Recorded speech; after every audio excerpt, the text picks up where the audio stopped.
Reaction, the host of Justice, Judge Jeanine Pirro, and the author of Defeating Jihad, Dr. Sebastian Gorka.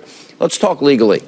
Okay, if Ram Rambo Deadfish, if San Francisco, if Comrade de Blasio, all these people defy the law of the United States and they say, we're not going to listen to the president, we're not going to follow federal law, are they aiding and abetting? Are they themselves committing a crime? Well, this is the way you would have to look at it. They would be, if the feds or ICE lodge a detainer, then they are harboring a fugitive and they are aiding and abetting in the harboring of a fugitive. The way to hurt them is to make sure that you take away their money for sanctuary cities, which is what they didn't do last year with the budget.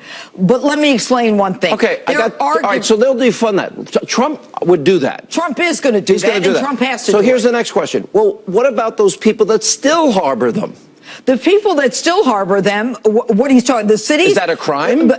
I'm not sure, because the feds cannot force the locals to do their job for them. It's a commandeering clause as interpreted by the courts. The what if they pull somebody over and they know that person's illegal and they let them go?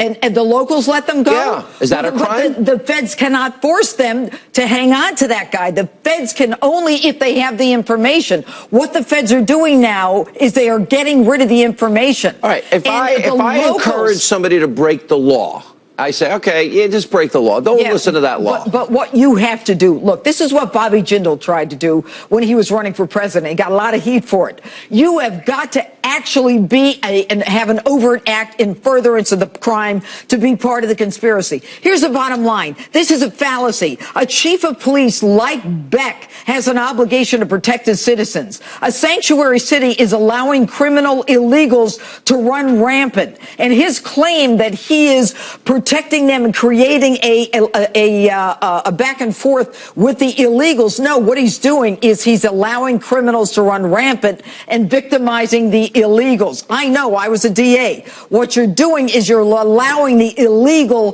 criminals to victimize the illegals who aren't criminals. All right, let me go to Sebastian Gorka. From the perspective, all right, we understand what criminal aliens can potentially do. That's a no-brainer. Donald Trump said we got to build the wall first. After the wall is built, the country will make decisions. He'll make decisions about those that didn't respect our laws and sovereignty.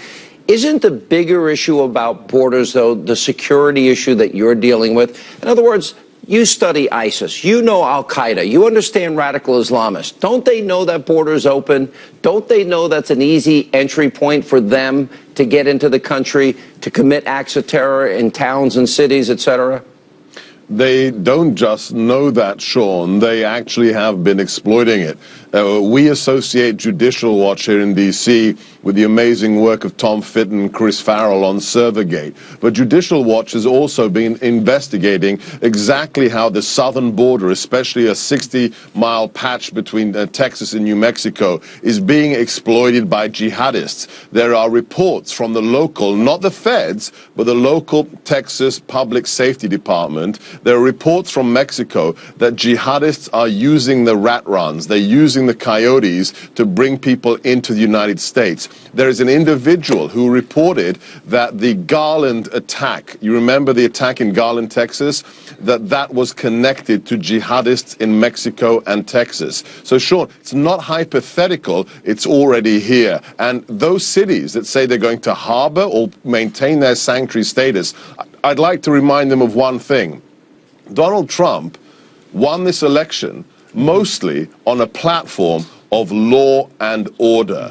Clearly, they still don't understand what happened last Tuesday in America.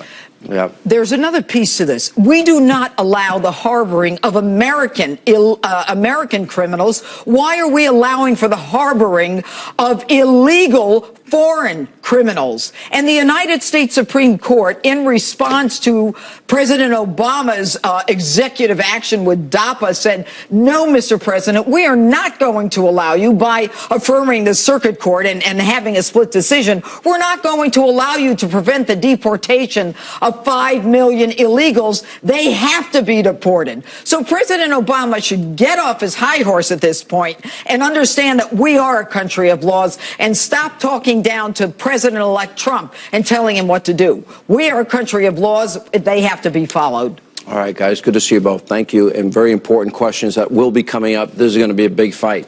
All right, up next.